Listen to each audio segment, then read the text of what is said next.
Hello everyone. Before this episode, I just want to say thank you to all of our listeners out there. We have reached, at the time of recording, 812 downloads total. I can see us definitely reaching 1,000 by mid-season this season. But as we go into season 4, make sure that you get out there and share our stuff and leave us a review on iTunes. It helps out a lot. I guess that's it. I just wanted to say, hey, thanks for listening. Thanks. Let's get on with the show. I gotta go spit out my gum, so I'll be right back.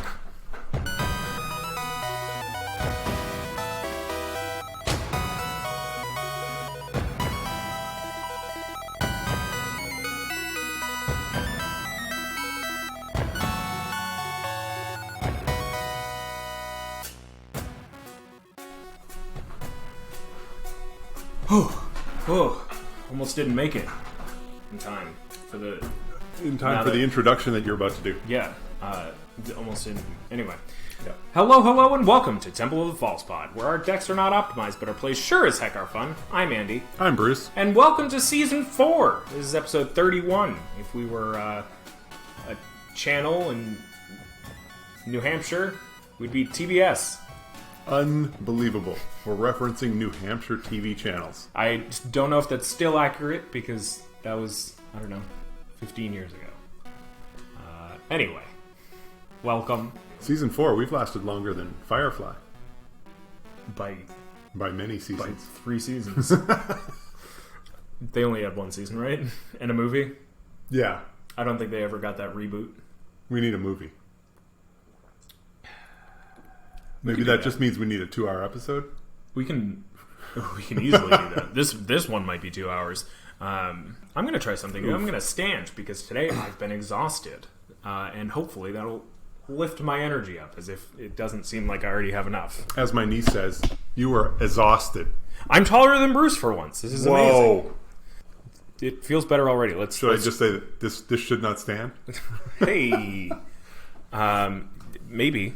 I feel good standing up. Excellent. We'll check back in on that, see how long it actually lasts. As our season premiere, I wanted to get back to basics. Because today we're going to talk all about basic lands. You've got 6 of them, right? Well, I guess you've got like 11 of them, because you've got 1 of each color. You got wastes, and then you got snow of each color. Right. When are we getting snow-covered wastes? I guess that becomes the real question. Why can't we have snow-covered wastes? Because we wear snow pants.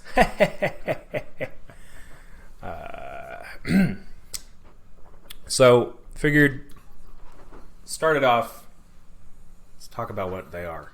We got plains. This is how I'm going to pad the episode. Wow. Swamps. Or maybe just swamp, I don't remember. Mountain. No, islands. Islands. Plains, islands, swamps, mountains, forests, and finally wastes. And what were you doing going in order outside of Wooburg? For shame. For shame, Andy. I was doing it by favorite. White and then black, and that's it. That's all you need. So, if you missed our episode about how many lands, go check that out. But basically, you got 40 lands in a deck, in a 100-card singleton commander deck. Yes. You shouldn't really stray too far from that, if at all. How many of those are going to be basics? I mean, we've got so many non-basic lands that, if you want to go check out an episode about utility lands, go check that out. But we talk a lot about lands. We do. They're important. They are, and I am a land junkie. So we keep coming back to this point. And for this episode, if we had been recording video and we were on YouTube in full glory, then yes, we would be talking about our favorite basics and be showing you one basic land after another in its full visual glory. We would barely be talking. It would just a slideshow behind us, not even talking about it. Just like, ooh, this one's nice. Nice. However, this is a podcast, so we're going to talk about why you're putting basics into these 40 cards, how many you should be looking at, and how much to pay for them. Why? Right. There are some surprisingly expensive basics out there. But we'll get to that. So, first up, how many basics to put into the deck? As with any question you come across in Magic the Gathering, it depends. Because I guess the first question that should be asked after that is, how many colors are you running? Right. I mean, normally for a question like that, I would give you some pithy statement of more than you think or less than you think. Yes. However, we're talking about more basics. Than you think. I think with basics, it's all over the place. And I think in large part, it works in reverse to the way it should. Mm-hmm. Because I think newer players have fewer dual lands and non-basic lands that can improve your curve. Now, I mean, the reason we're all putting non-basics into our decks is because we want either both the colors that we're running in this deck, or we want a land that produces 3 colors because we're running that 3 color, or at least 2 of those 3 colors, or 2 of those 4, or 2 of those 5. You want duals because you're getting the option. Right. That way you get both. Right. Both of them, or at least 2 land types that you're looking at. Right. The other reason would be for utility, which got a whole episode about it. Go check it out. Exactly. So it's either you've got land fixing or you've got the other words on the card that aren't tap for mana. Right. Sometimes, I mean, you don't have tap for mana at all. Maze of Ith. Very rare now, but yes. So the thing is, a new player doesn't have as many of those many of those lands that tap for more than one color. So they tend to run a lot more basics because that's what they have.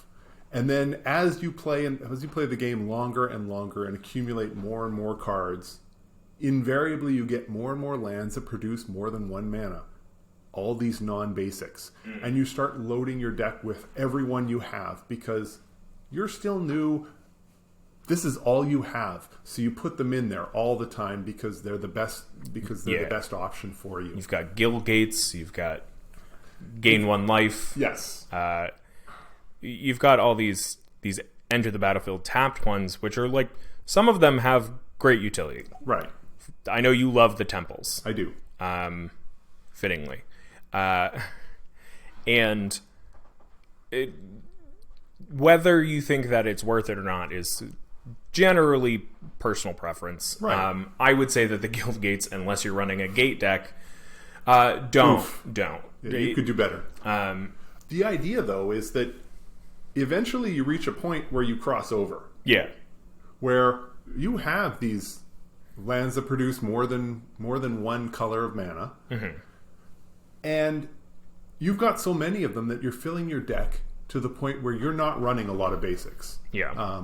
And I noticed this in my deck several years ago when I built a 3-color deck and had no basics of one of the colors and only 4 basics of the other, because I was so determined to make sure that my deck would run efficiently because of the cards that were in the deck. And yes, I did have 3 different cards that had double mana symbols of one color on 3 different cards. So it was kind of a mana hog. However, that's when you know you've gone too far. That's clearly too far.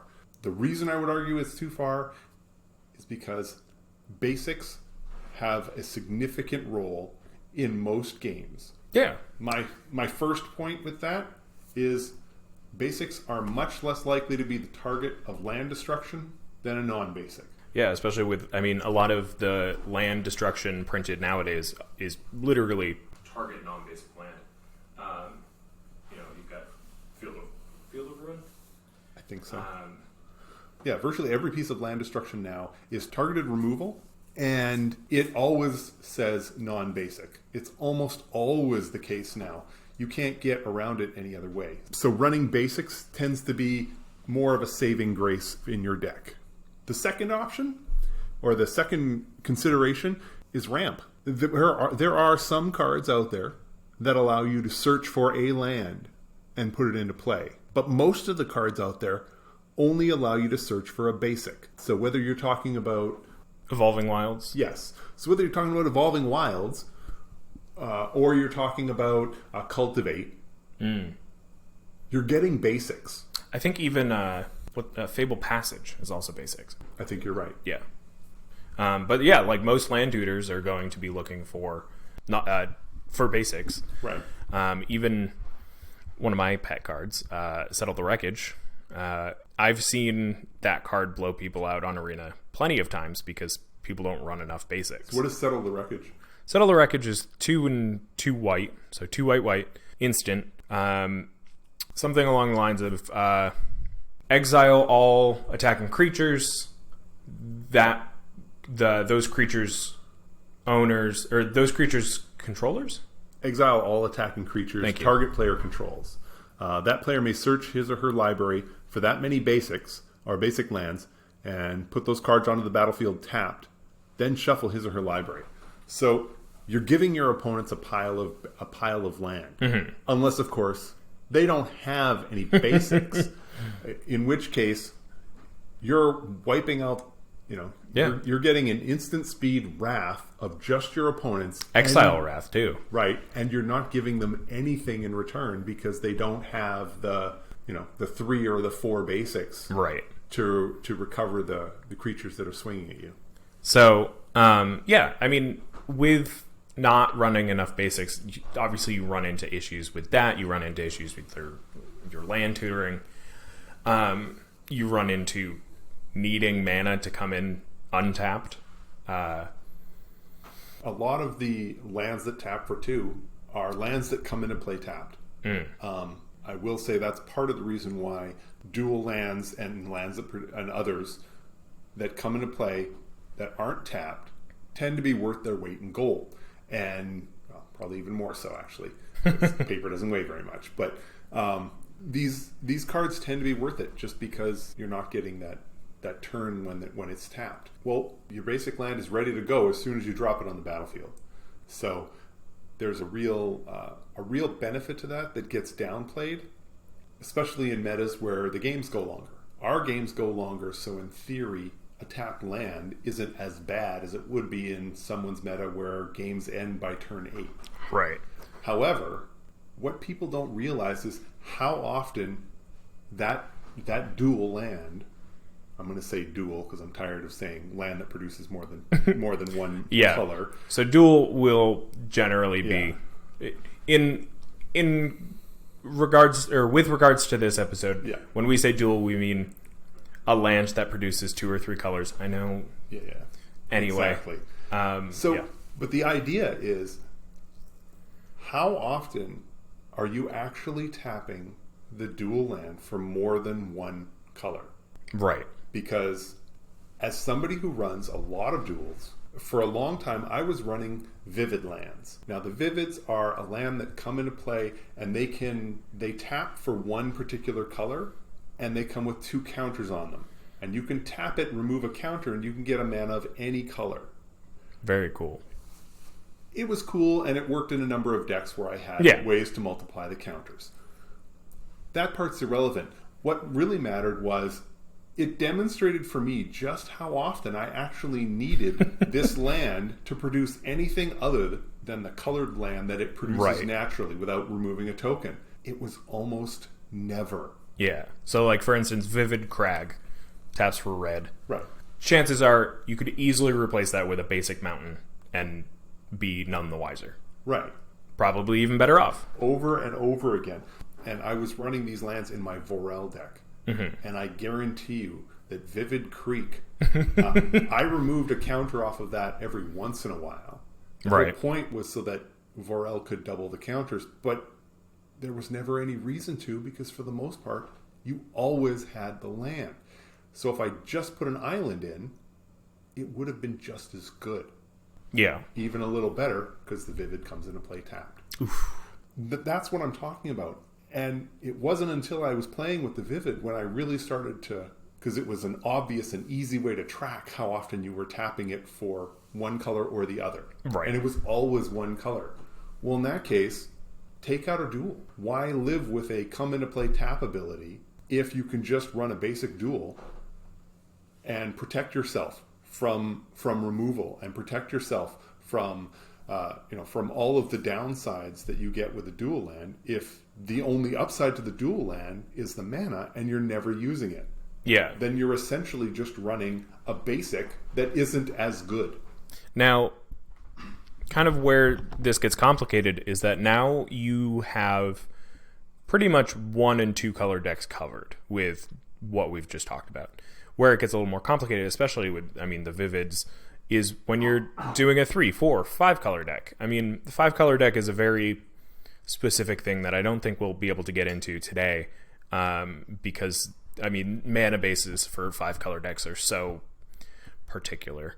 But it so depends on the commander that you're using. The color, right? Do you have a particular color that's the dominant color? Probably. Right. And then you're focusing in there, and Do you have ways to make your lands tap for any color? Chromatic Lantern, Dryad of the Hidden Grove? No, Dryad of something. Green, Sexy Man from Theros. He says that all your lands are every type. But that actually might be basics. I don't remember. Dryad of Elysian Grove. 2 and a green. You may play an additional land on each of your turns. Lands you control are every basic land type in addition to their other types. He's a 2/4.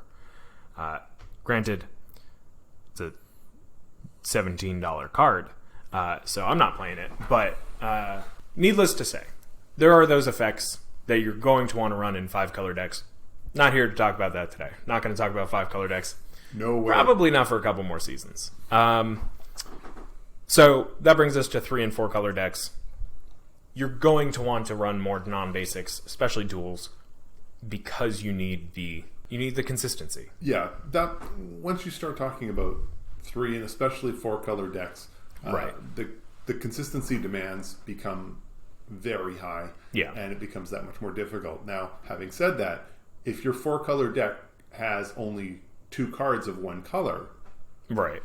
If you built it with the idea that this is my 4 color commander and I'm running 2 cards of one color and 3 or 4 cards of another, well, then you're essentially looking at splash, and you can make that work. But even in those scenarios, and actually especially in those scenarios, that's why you want to run the basic.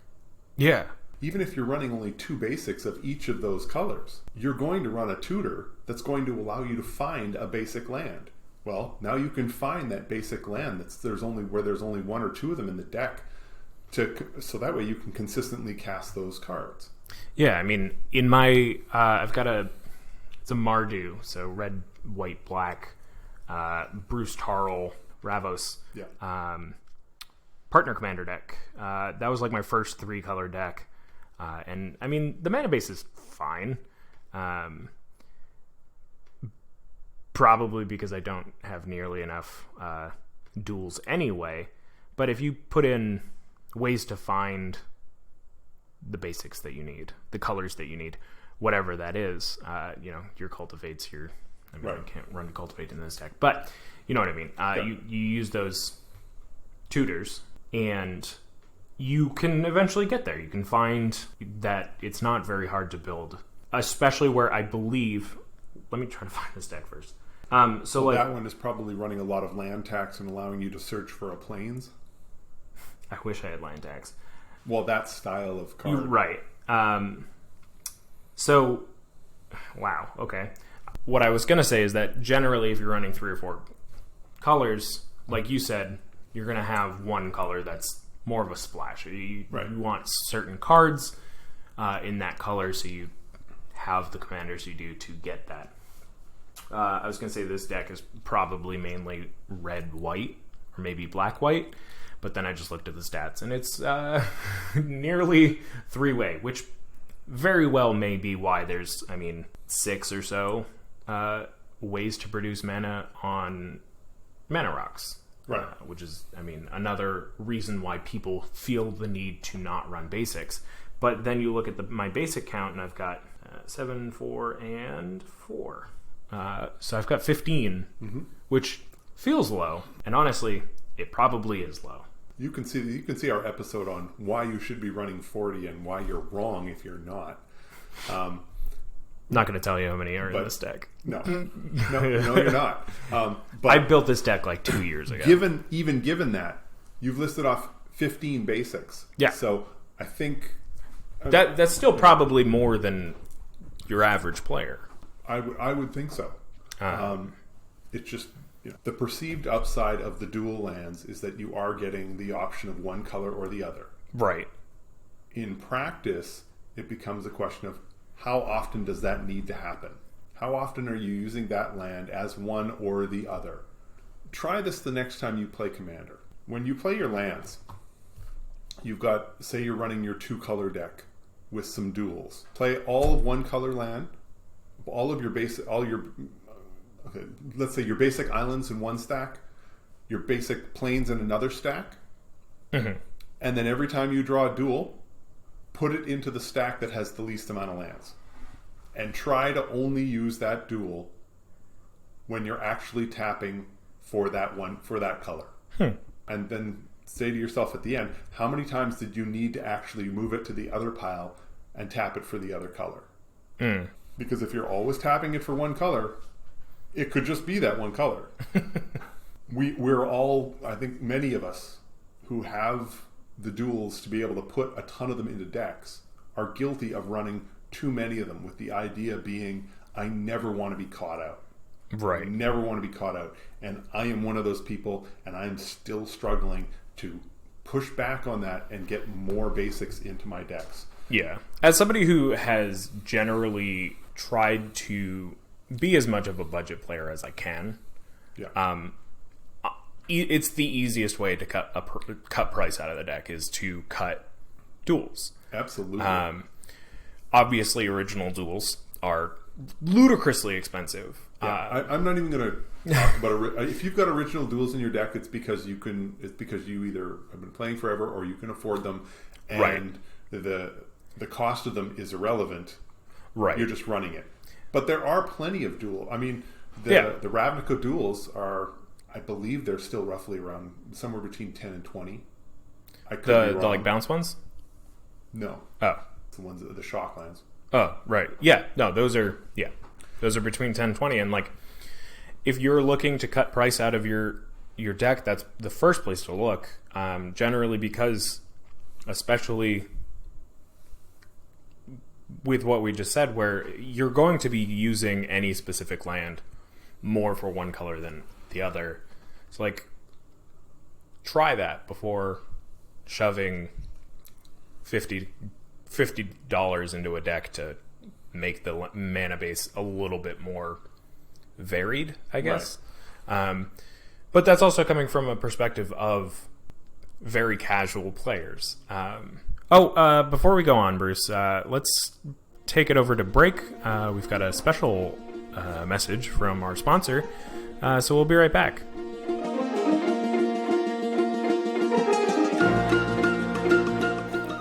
This episode of Temple of the False Pod is brought to you by Wastes. Yes, we're the basics that nobody mentioned in the entire show. What a waste. What a waste. Now back to you.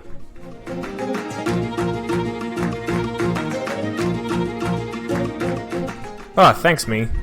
I think you already touched on sort of the next the next way to talk about this. The reason you want more basics in your deck is literally to reduce the cost of your deck. I would much rather be able to afford more decks and simply eliminating some of the dual lands that are in your deck. You'll notice the ones that come into play tapped, or that come into play tapped and gain a life, they're not worth anything dollar-wise. Right. There's a reason for this. It's fine if that's the only one you have, because there's no reason to remove it for dollar value.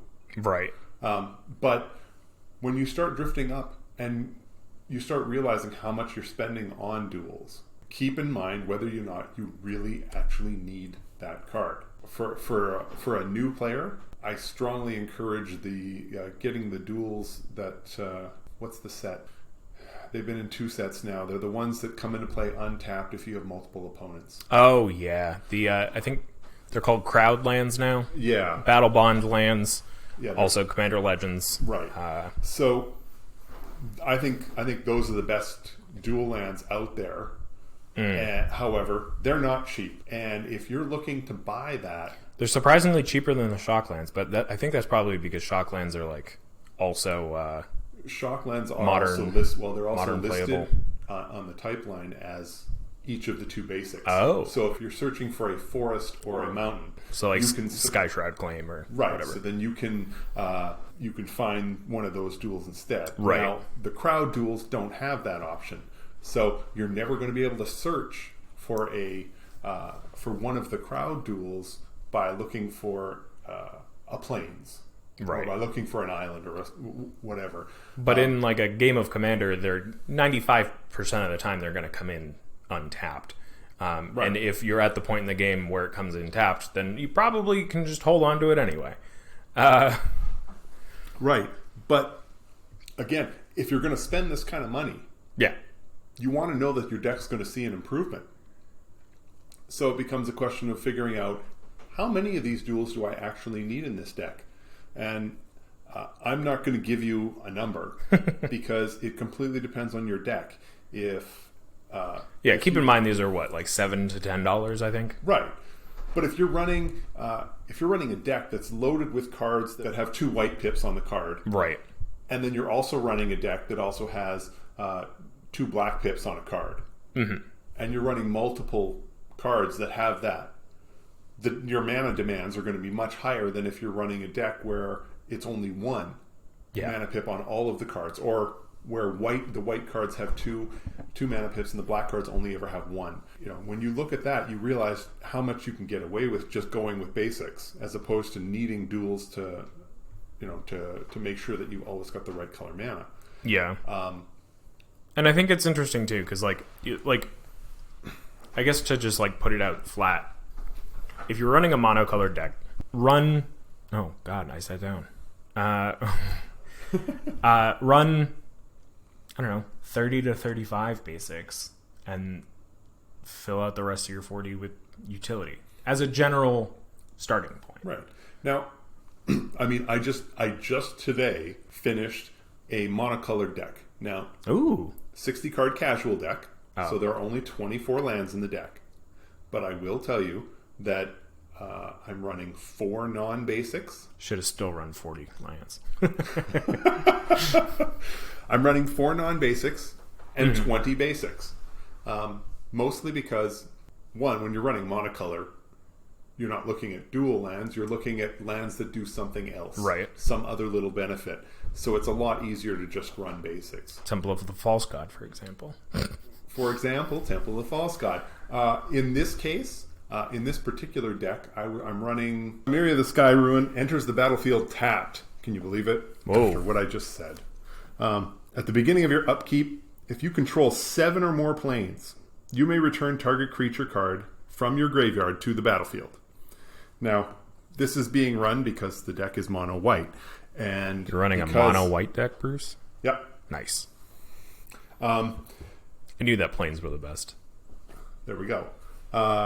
Especially if you're running a Myria the Sky Ruin, because, well, 7 planes is tough to come by in any 2-color, 3-color, 4 or 5-color deck. So I opted to run a Myria this time around. But this is essentially true for what I'm, obviously for monocolored, it's much easier to run a lot of basics. And even there, keep in mind that cards like Myria the Sky Ruin, cards that enter the battlefield tapped let you scry 1. Cards that enter the battlefield tapped let you gives protection of whatever color to one of your creatures until the end of the turn, or gives a creature flying, or does whatever. Really weigh the benefit of this, and remember, you're now putting a non-basic, which is now targetable with a lot of removal, and it's not searchable. So does the benefit that it is offering really worth, removing a basic land for it? Yeah, and I think the tough thing too there is like, it's tempting, but what you are doing is taking out a land. You're probably taking out a basic to put this in, to keep your mana base up, because if you were not, or I guess like if you were, what am I trying to say? You want to make sure that you definitely hit that 40 mark, because, or I mean 24 mark if you're playing 60, because if you aren't, and now you're playing these tapped non-basics, then you're kind of making it so you can't actually play the game. That it's a bit reductive, but I think like the point stands, where if you are starting to cut lands and putting in non-basics, especially ones that come in tapped, you are making it less likely to be able to play the cards when you eventually, because you're going to be drawing them more anyway, it can be less likely to play them. Right. Now, we've all heard every time you cut a land from your deck to put something else in, you're reducing the likelihood of ever getting to play that card because you reduce the amount of lands in your deck. Mm-hmm. Adding non-basics, especially the ones, realistically, this is the ones that enter the battlefield tapped. If your non-basic enters the battlefield tapped, you're losing a turn of that mana. Mm-hmm. You're losing a turn. So is it worth it? Is it worth it that you're, that on turn 4, you're only going to have 3 mana to cast something?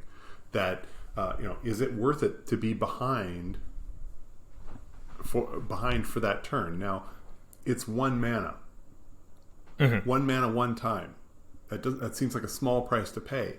Right, especially in a format where you've got all these mana rocks and you've got ways to untap your land, and you've got, but when it comes down, think about treasures. Yeah. When you're given 3 treasures, would you take 2 and a minor ability? It's going to depend on the game. It's going to depend on the deck. But, there are times when, no, I'm not going to take that. Just give me the extra treasure, because that's essentially what we're talking about here. Yeah. We're talking about 1 mana. So I guess what I was trying to say was that, you are putting this in instead of a basic. Mm-hmm. And because of that, if you were to start cutting land count afterwards, you're like, oh my gosh, in your case, oh my gosh, I have 63 cards, I need to cut 3 cards. Don't start with your basics again, because you've already cut it for this. So always just kind of keep that in mind, that mm-hmm. you're already replacing your basics with your non-basics, right? When you're putting your non-basics in your deck. So think about that when you're trying to cut. Mm-hmm. When you're like, oh, I'm going to go down to 38 land. Don't cut more basics, because you're just going to screw yourself over. Right. And the other part is, when you're at 101 and you're looking to cut 1 card, I am never going to cut the land. Basics, non-basics at all. Yeah. If I'm at 40, I'm at 40, and I'm not cutting.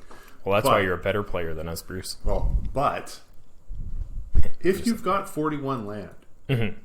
and you're looking to cut, take a good look at your finished deck and decide, do you really need the duel? Do you really need the duel?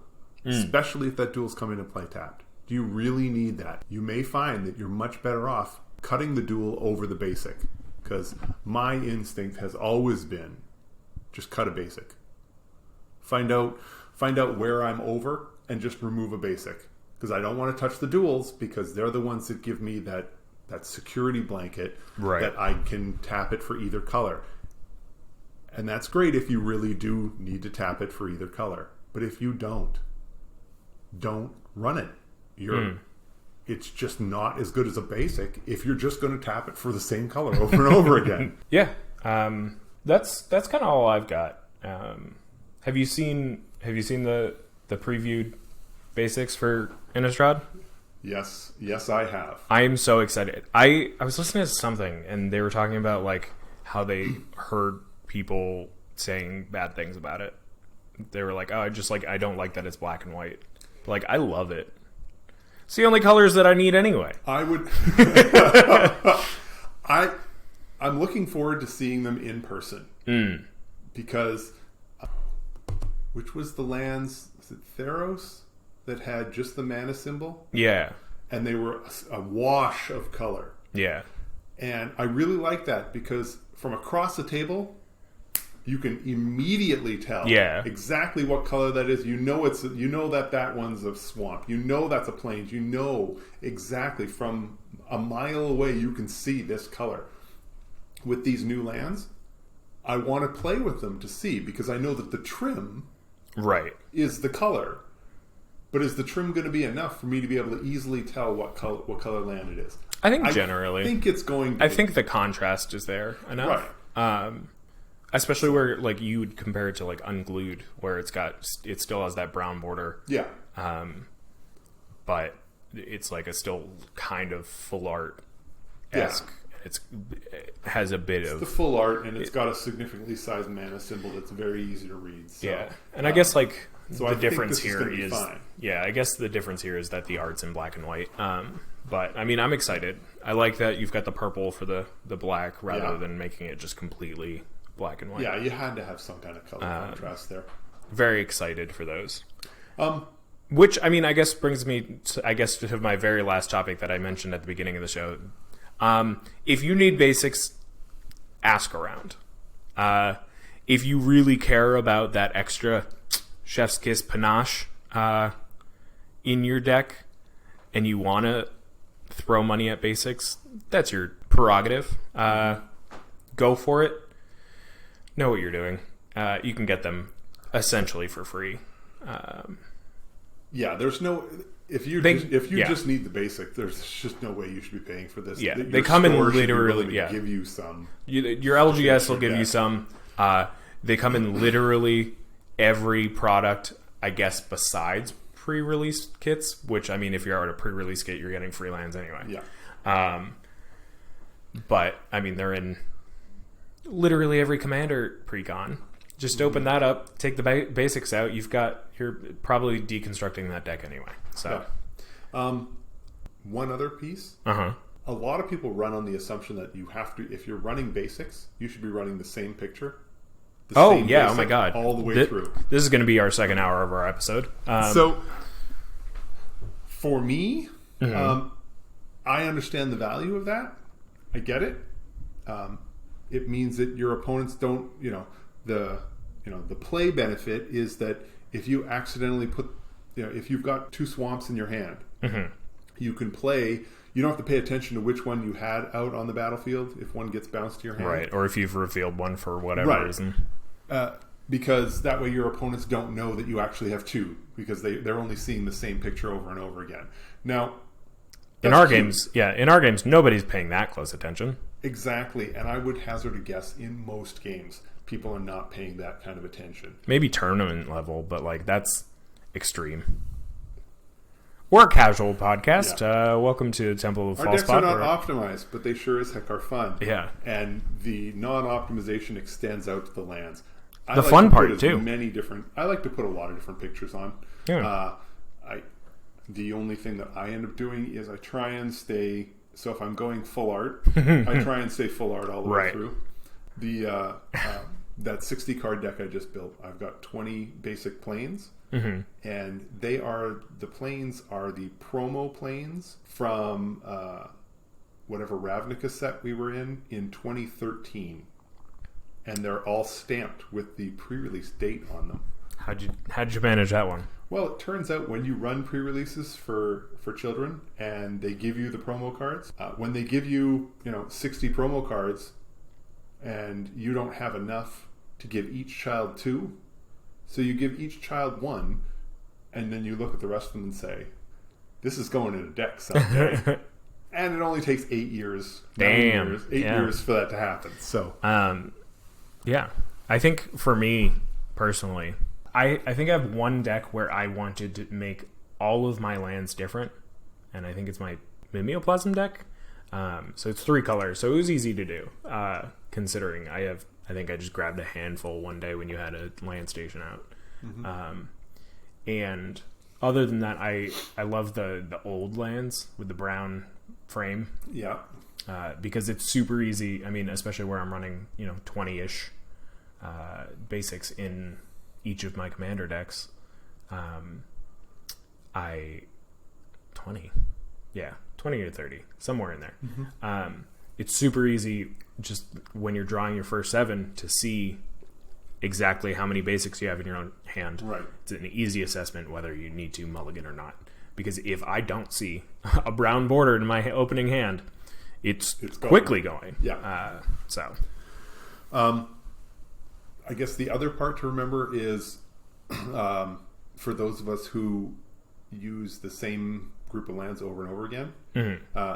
Keep an eye on the wear, keep an eye on the curvature. I like to run a lot of lands that are foil. Ew. Most of my decks are not foil.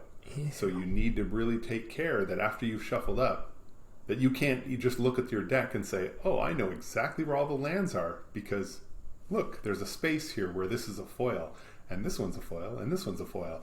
So keep that in mind when you're putting your deck together. That we need to get a recording of Kyle just saying, if you're going to cheat, yes, you need this win more than I do. So, but even when you're not trying to cheat, right. There's nothing like shuffling up your deck, stacking it on the table, and looking over it and going, "Oh no, that's that's not going to work." It's something to keep in mind. Anyway, I guess getting back to it, I have probably been sitting for about 3 minutes total this podcast. I felt great. Yeah. I think this episode went off without a hitch. Well, except for when my microphone got unplugged. Bruce couldn't remember the name of the card. Welcome back to Season 4, everyone. Hey. Make sure you subscribe, share, do all that fun stuff. Comment, leave a comment on our YouTube. We've got YouTube. Leave us a review on Spotify, on Apple Podcasts. Apple Podcasts. I don't know if you can leave reviews on Spotify anyway. Send us the good juju. Yeah, send us the good juju. Share us with all your friends. Welcome back. It's good to be back. We've got a good season coming up. We've recorded some of the episodes already, so that's exciting. It's outstanding. Trust me. It's going to be good. So, we're Temple of the False Pod, where our decks are not optimized, but our plays sure as heck are fun. I'm Andy. I'm Bruce. Welcome back. Have a great night. May your 5th land be the temple. Bye!